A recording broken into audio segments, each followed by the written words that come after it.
Hello students, आज हम class 11th का chapter number 1 unit and measurement का पार्ट सेकंड करेंगे। इससे पहले हमने कुछ यूनिट्स के बारे में पढ़ा था, कुछ डायमेंशन फार्मूले के बारे में पढ़ा था। ठीक है, डायमेंशन ऑफ फिजिकल क्वांटिटी के बारे में 13 फार्मूले कम से कम मैंने लिखा दिए थे, डायमेंशन फार्मूलाज। ठीक है, पोटेंशियल एनर्जी तक हमारा हो चुका था यहाँ तक। इसके आगे ही से ही हम कंटिन्यू करेंगे आज फिर से। ठीक है, तो इस बार हम चालू करते हैं इम्पल्स। ठीक है, 13 वाला था लास्ट में, अब 14 है इम्पल्स। ठीक है, इम्पल्स क्या होता है? Force into delta T. ठीक है, फोर्स इनटू कम वक्त के लिए कुछ फोर्स लगाया जाए। मान लो आप अपने दोस्त को एक थप्पड़ मार रहे हैं। अब वो जो थप्पड़ है वो ऐसा तो नहीं कि आप बस हाथ उसके गाल पे लगा के रखेंगे, बस वो कुछ सेकंड के लिए फोर्स लगता है, कुछ टाइम के लिए फोर्स लगता है। ठीक है, उसको हम बोलते हैं इम्पल्स। फोर्स का फार्मूला मैंने पहले भी बोला था कि बहुत इंपॉर्टेंट है, तो इसका फार्मूला होगा mlt-2। ठीक है, उसके बाद है डेल्टा टी का मतलब है टी। ठीक, अब इसमें क्या होगा कि टी ओ टी मल्टीप्लाई में, तो पावर क्या हो जाएगी प्लस, इसकी पावर +1 है और इसकी पावर -2 है, तो जाहिर सी बात है -1 में वैल्यू आएगी। ठीक है, उसके बाद है एंगुलर वेलोसिटी। ठीक है, एंगुलर वेलोसिटी जो रहती है ये भी इसी की तरह रहती है, ये भी -1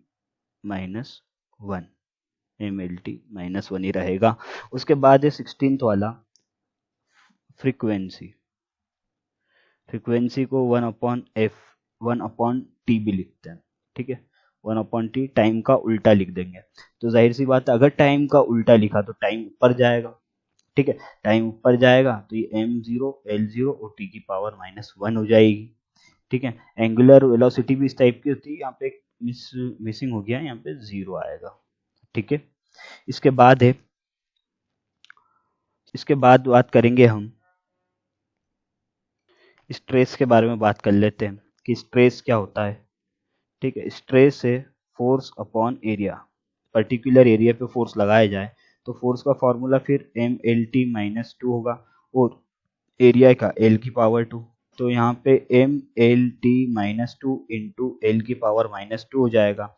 इस लिहाज से अगर हम देखा जाए तो m का m ऐसे आ जाएगा, l के ऊपर पावर 1 है, l के ऊपर -2 है, तो यहाँ l की पावर -2 हो जाएगी। 1 में से 2 जाएंगे, 1 में से 2 जाएंगे तो -1 बचेगा, इसलिए -1 आएगी और t की value -2 as it is.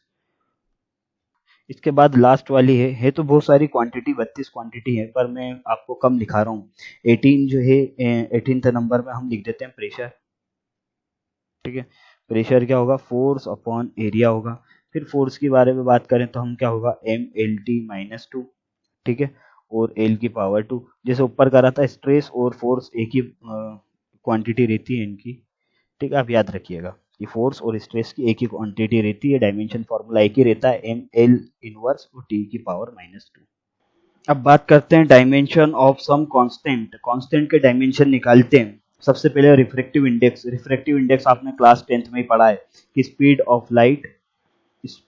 Of light in vacuum upon speed of light in medium. ठीक है, अब यहाँ पे स्पीड का जो फॉर्मूला रहेगा, स्पीड जाहिर सी बात है मीटर पर सेकंड रहती है।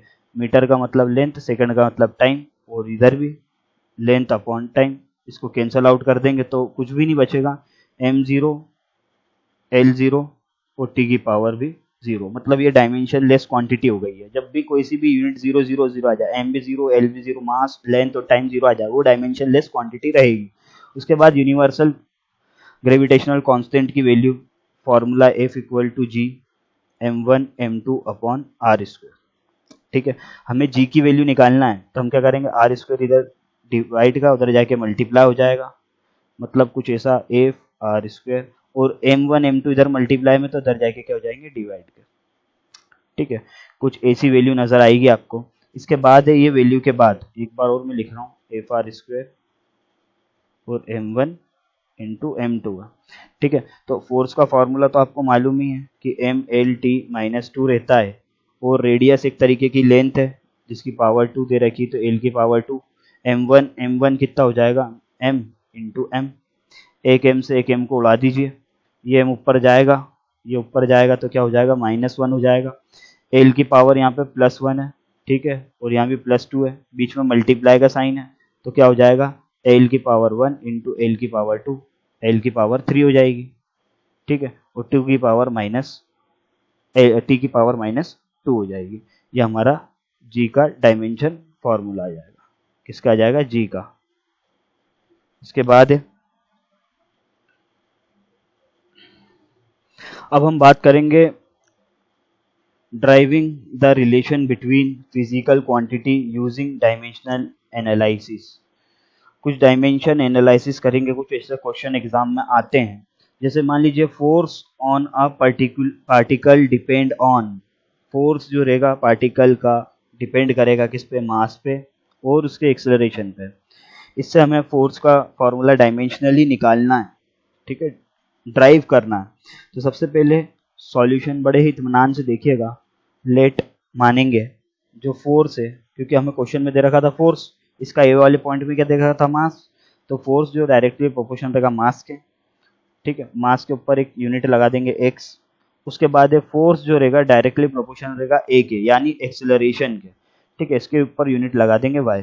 अगर हम इन दोनों को कंबाइन करें, फर्स्ट और सेकंड इक्वेशन मान लीजिए इसको, ठीक है, इन दोनों को कंबाइन करें तो हमारे पास एक प्रोपोर्शनलिटी का साइन हटेगा तो एक इक्वल का साइन लगेगा, कि कांस्टेंट जिसकी वैल्यू 1 से ज़्यादा कुछ नहीं होती है, ठीक है। उसके बाद है mx और ay, ये यूनिटें आ जाएंगी, ठीक है। नाउ हमारे पास जो डायमेंशंस दे रखे हैं, dimensions of LHS equal to RHS, LHS और RHS हम लिख लेंगे, ठीक है। अब इसके बाद हमें क्या करना है, नेक्स्ट पेज पे देखते हैं कि यहाँ पे हमें दे रखा था फोर्स इक्वल टू K, ठीक है, mx और ay। तो फोर्स का डायमेंशनली फॉर्मूला क्या रहता है, mLT-2, ठीक है, K को तो हम 1 ही मान चुके हैं तो उसको लिखना नहीं है। अब मास का मतलब m, तो यहाँ पे कितना आ जाएगा, mx, ठीक है, और a का मतलब होगा एक्सेलरेशन, ठीक है। तो एक्सेलरेशन का फॉर्मूला क्या था, आप पीछे नोट देख लीजिएगा, m0LT-2। अगर आपने इससे पहले वाली वीडियो नहीं देखी है तो वो भी ज़रूर देखिएगा, जब भी आपको ये चीज़ें समझ में आएगी। एक्सेलरेशन का फॉर्मूला था m0LT-2, इसके ऊपर y लगा देंगे हम, ठीक है। अब क्या करेंगे हम, इसमें mLT-2 इसे लिखेंगे, ठीक है, mx यहाँ पे y, ठीक है, m0 है तो m का तो कोई मतलब ही नहीं है, ठीक है, y का इंटू होगा नहीं इसमें। उसके बाद l की पावर y हो जाएगी और t की पावर -2y हो जाएगी, ठीक है। अब इसको क्या करेंगे, कंपेयर कर देंगे, ऑन कंपेयरिंग, कंपेयरिंग किससे करेंगे, LHS वाली साइड को RHS वाली साइड से कंपेयर कर देंगे, ठीक है। LHS वाली साइड जो थी हमारे पास, मान लीजिए यहाँ पे m था, ये m था, इसके बराबर में क्या दे रखा है, mx दे रखा है, m से m उड़ जाएगा, m की पावर यहाँ पे 1 है ना, तो यहाँ पे x की वैल्यू क्या आएगी, 1, ठीक है। उसके बाद अगर मान लीजिए l है तो इधर भी ly, यहाँ पे भी 1 है, तो मतलब y की वैल्यू कितनी आ जाएगी, 1, l से l उड़ जाएंगे तो, ठीक है, कंपैरिजन में यही होता है। इसके बाद है t की पावर -2 और t की पावर -2y, ठीक है। अगर हम इसको भी कंपेयर करें तो कोई ज़रूरत नहीं है कंपेयर करने की, क्योंकि यहाँ पे अगर y की वैल्यू 1 आ चुकी है, देखो यहाँ y है तो y की वैल्यू क्या लिख देंगे, यहाँ पे 1 लिख देंगे, ठीक है। तो अगर इसको कंपेयर करना भी चाहें तो बराबर ही आएगा -2, ठीक है। तो इसलिए अगर इसको नी भी करें, इस चीज़ को हम नी भी करें तो चलेगा, ठीक है। इसको मैं हटा ही देता हूँ ना, बच्चे कन्फ्यूज हो जाएंगे।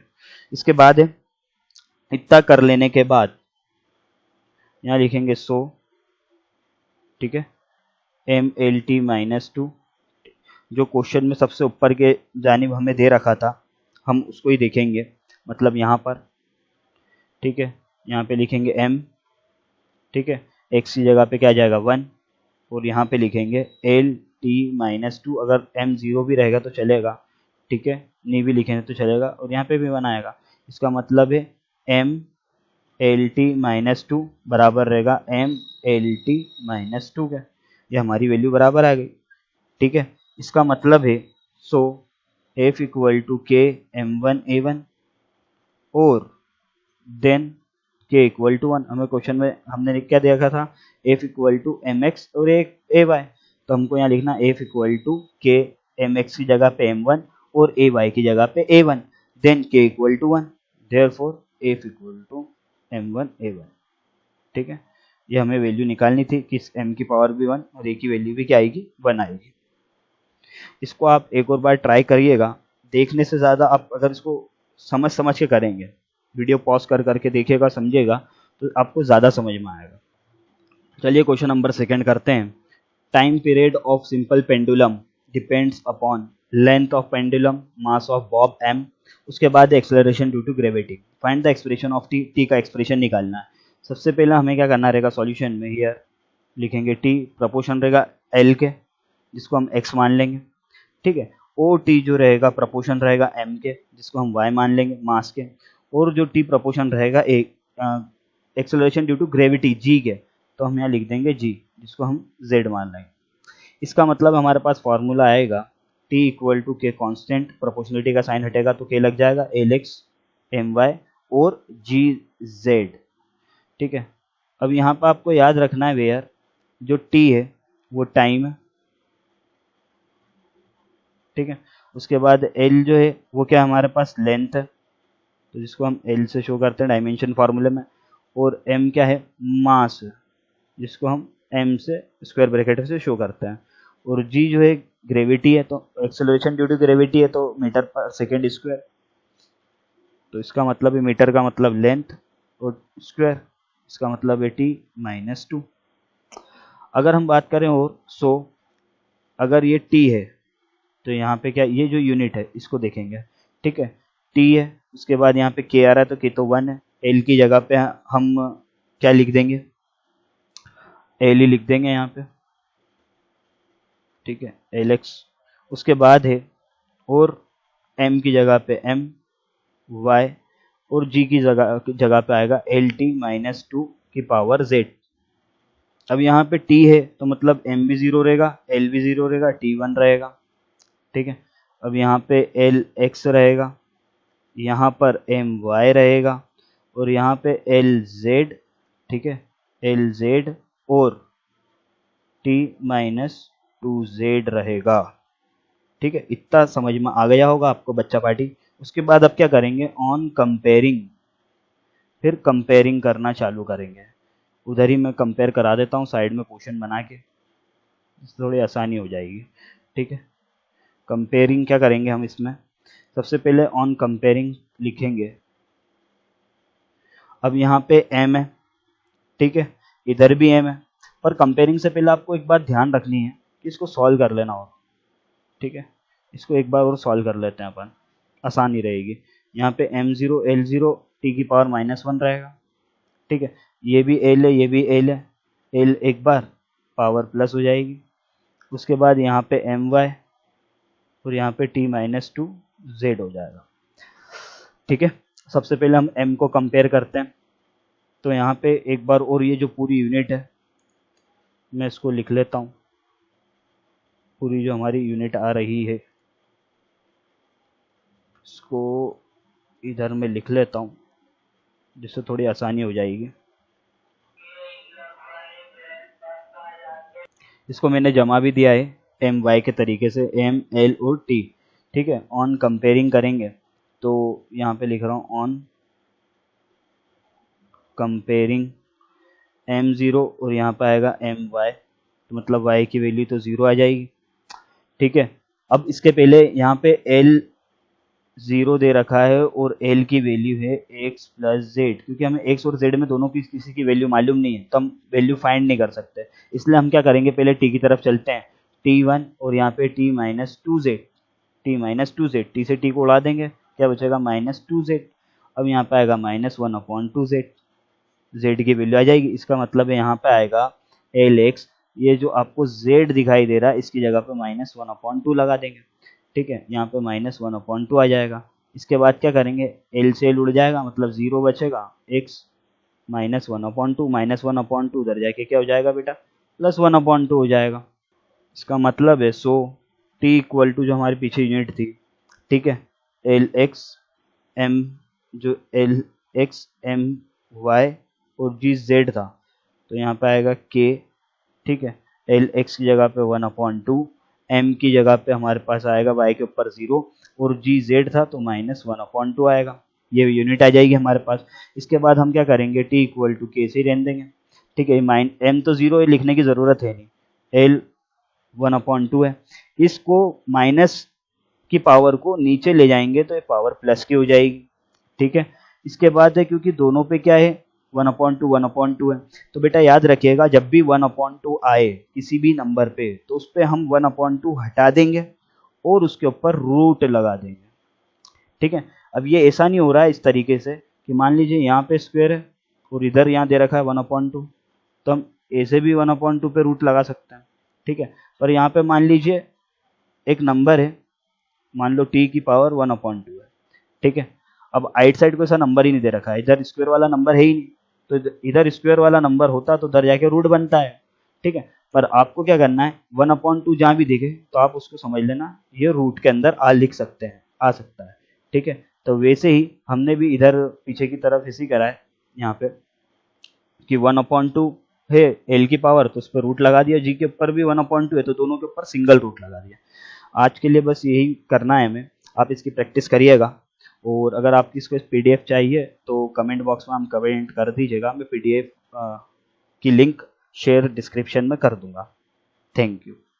तब तक आप इसकी प्रैक्टिस करिएगा अच्छे से, क्योंकि इन समों की प्रैक्टिस करना बहुत ज़रूरी रहती है, जब भी ये दिमाग में बैठ पाते हैं।